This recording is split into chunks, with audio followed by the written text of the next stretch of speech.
Hi, welcome to Bollywood चलते चलते with Shashi Wadia.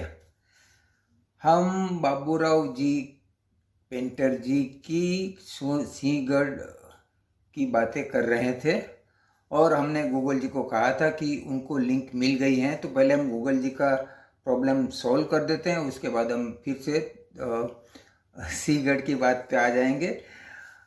Google जी, मैंने आपको कहा था कि एकता कपूर और दादा साहेब फाल्के उनके बीच क्या लिंक है, ये बताइए। हालांकि आप एक महीने तक कुछ नहीं कर पाए, होता है, मतलब छोटे बच्चे ही हैं। मतलब मैं समझ सकता हूँ कि आपसे तो मैं उम्र में बड़ा ही हूँ, तो भूल जाता हूँ। कोई प्रॉब्लम नहीं, आपको ज्ञान मिला नहीं मिला अभी मैं फिर कह देता हूँ। लिंक पकड़ लीजिए। Dada Saheb Phalke pioneer of film, Indian film, उन्होंने बाबूराव पेंटर जी को चांस दिया एज ए आर्ट डायरेक्टर अपनी फिल्म में।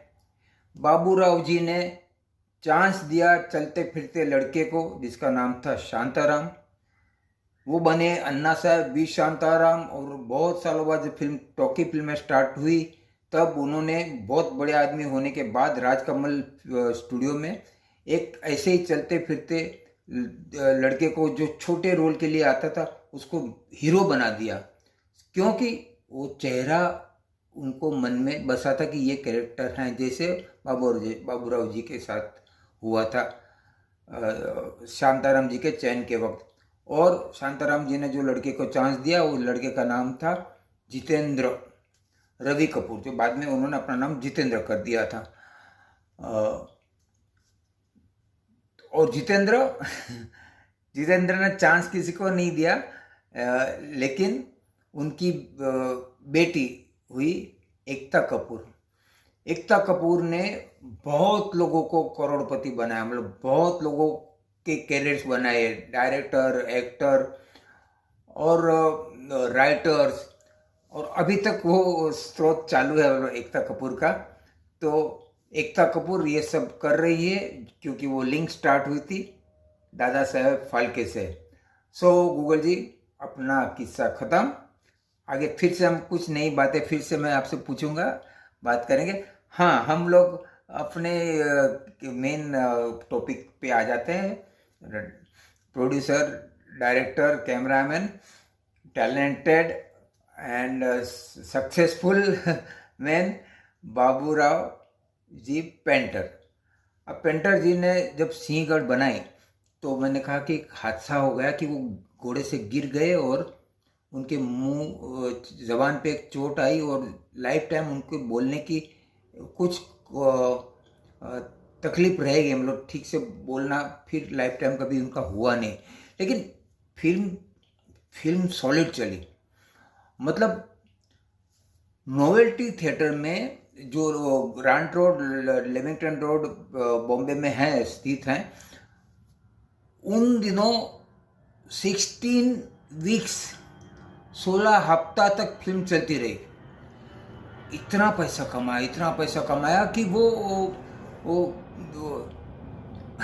ये बाबूराव जी के साथ ये प्रॉब्लम है कि वो कीचक वध में इतने लोग डर गए, इतने डर गए कि सेंसर का ध्यान पड़ा। यहाँ इतने पैसे कमाए कि रेवेन्यू डिपार्टमेंट का ध्यान पड़ गया कि फिल्म लाइन वाले पैसे कमा रहे, पैसे बटोर रहे हैं, और हम, अरे भाई, कमा रहे हैं तो कभी लॉस भी होती है। तो रेवेन्यू डिपार्टमेंट को क्या, आम्हाला काय करायचं, हमें क्या करना है, हमें तो अपनी we should go for our duty, ऐसा करके उन्होंने रेवेन्यू डिपार्टमेंट ने फिल्म लाइन पे एंटरटेनमेंट टैक्स, ये नई चीज डाल दी जो बोझ अभी तक ढोए जा रहे हैं। खैर, इसमें बाबूराव जी की कोई गलती नहीं थी, बट उनकी तरफ से इनडायरेक्टली हमारे सबके गले पे वो एंटरटेनमेंट टैक्स आ गया, जो गवर्नमेंट को पता ही नहीं था, और वहाँ से शुरू हो गया मामला। तो लेकिन मेन बात करें हम फिल्म सिंहगढ़ की, जो 1923 में रिलीज हुई, उस फिल्म का इतना चर्चा हुआ। उस फिल्म को वेम्बली, मतलब लंदन के वेम्बली एग्जीबिशन में भी दिखाया गया, और खास बाबूराव जी को एक स्पेशल मेडल इनायत किया गया, मतलब उनको मेडल दिया गया। ये उनकी बड़ी कामयाबी थी, मतलब हमारे लिए, मतलब इंडियन फिल्म इंडस्ट्री के लिए भी ये बड़ी कामयाबी है। और अब हम फिर तानाजी की बात पे आते हैं। तानाजी पर से आपको पता होगा कि कुछ साल पहले एक फिल्म बनी थी जिसका नाम था, तानाजी नाम था, लेकिन काम किया था अजय देवगन ने। उसका डायरेक्टर शायद राउत था शायद।